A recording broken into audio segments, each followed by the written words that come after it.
नमस्कार मित्रों, स्वागत है आप सबका इस चैनल पर। दर्शकों, आज के इस वीडियो में हम बात करने वाले हैं मीन राशि वर्ष फल को लेकर के।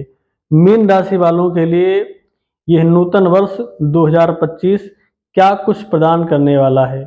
क्या आपके जीवन में शुभता लाएगा या आपके जीवन में अशुभता लाएगा, इसी विषय को समझते हैं।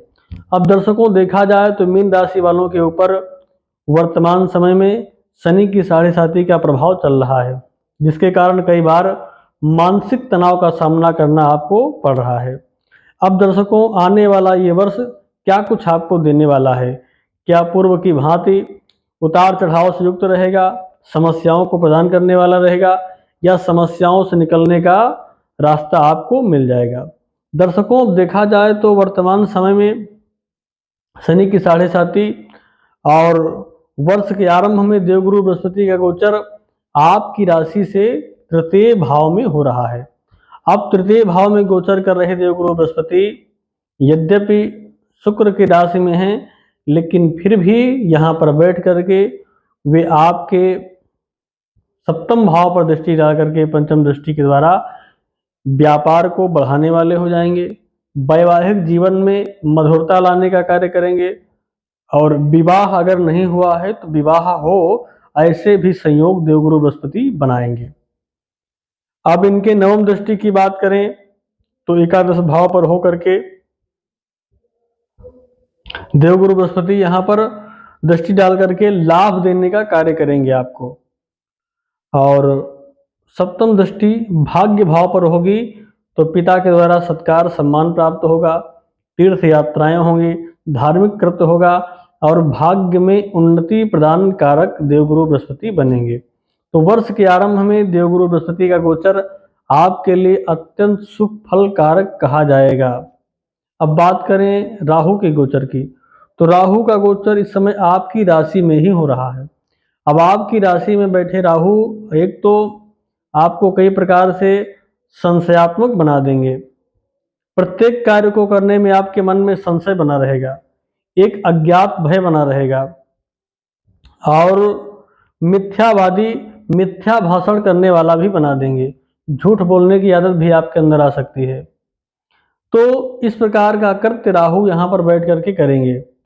सप्तम दृष्टि आपके सप्तम भाव पर होगी, तो अगर व्यापार पार्टनरशिप में कर रहे हैं तो उसमें भी कई बार उतार चढ़ाव के योग बन जाएंगे। देवगुरु बृहस्पति की भी दृष्टि सप्तम भाव पर है, राहु की भी दृष्टि है, तो जहां पर वो विवाहिक आदि कार्य को बनाने का कार्य करेंगे, वहीं पर राहु बिगाड़ने का कार्य करेंगे।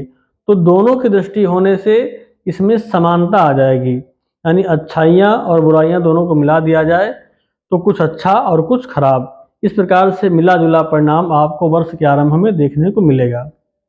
अब राहु की नवम दृष्टि आपके नवम भाव पर होगी, यानी भाग्य भाव पर होगी, तो यहाँ पर भी भाग्य को वो बढ़ाने का कार्य नहीं करेंगे, या ये कह लीजिए कि पिता के सम्मान को बढ़ाने का कार्य नहीं करेंगे। कई बार वो आपको यहाँ पर भी धार्मिक कार्यों से दूर कर देंगे, यात्राएं व्यर्थ की भी करा सकते हैं। अब बात करें शनि के गोचर की। शनि इस समय आपकी राशि से द्वादश भाव में गोचर कर रहे हैं, यानी 12वें स्थान में। अब 12वें का शनि एक तो आपके ऊपर साढ़े साती का योग चल रहा है, और 12वें भाव में बैठे शनि कई बार व्यर्थ की यात्राएं कराएंगे, व्यर्थ के व्यय भी कराएंगे, और ये द्वितीय भाव पर दृष्टि डाल करके पैतृक संपत्ति अगर कहीं आपको मिलने वाली है या फिर उसको हासिल करना चाह रहे हैं तो उसमें भी कई बार समस्याओं का सामना करना पड़ सकता है। इस प्रकार के भी योग बना देंगे। तो शनि का यह गोचर आपकी राशि से द्वादश भाव में वर्तमान समय में है, तो वर्ष के आरंभ में शनि द्वादश भाव में गोचर करके कई प्रकार की समस्याओं को उत्पन्न करने वाले होंगे। रोग की वृद्धि कर देंगे, शत्रुओं की वृद्धि कर देंगे। तो इस प्रकार से शनि का यह गोचर द्वादश भाव में कई प्रकार की समस्याओं को देने वाला होगा। अब ये तीनों ग्रह जब गोचर करेंगे, इसी वर्ष में ये तीनों ग्रह राशि परिवर्तन करने वाले हैं। तो सबसे पहले हम देवगुरु बृहस्पति के गोचर को देखते हैं। देवगुरु बृहस्पति जब 10 मई के बाद आपकी राशि से तृतीय भाव में आ जाएंगे, तृतीय भाव में चल रहे हैं, चतुर्थ भाव में आ जाएंगे।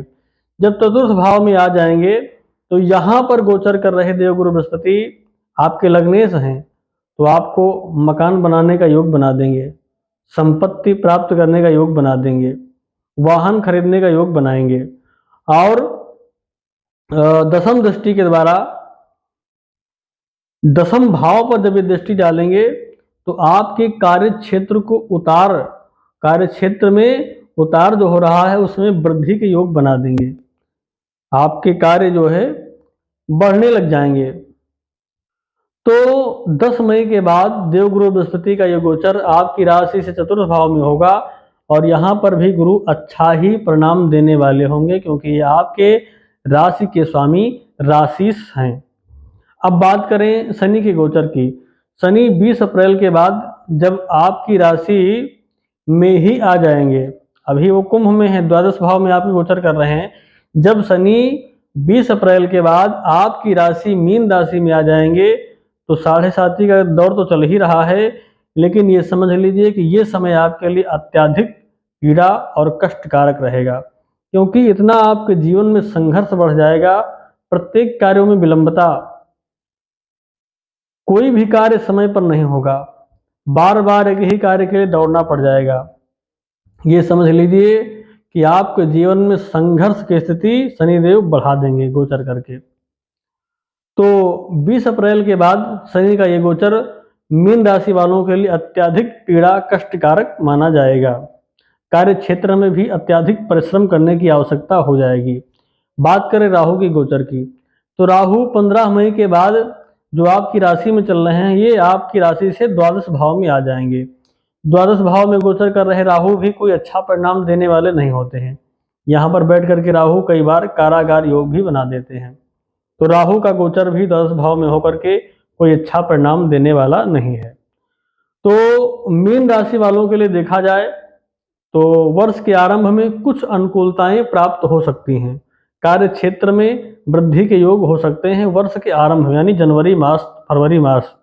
इसके बाद जब ग्रह गोचर करेंगे, राशि परिवर्तन करेंगे, तो अनुकूलताएं कम हो जाएंगी, प्रतिकूलताएं बढ़ जाएंगी। समस्या और संघर्ष का सामना आपको निश्चय ही करना पड़ जाएगा। परिश्रम करने के लिए तैयार रहिए और शनि के राहु के उपाय समय समय पर करते रहें, तो इस वर्ष को हम सुंदर और श्रेष्ठ बना सकते हैं। तो आज के लिए बस इतना ही। पुनः मिलेंगे एक नए वीडियो में नई जानकारी के साथ। तब तक के लिए नमस्कार।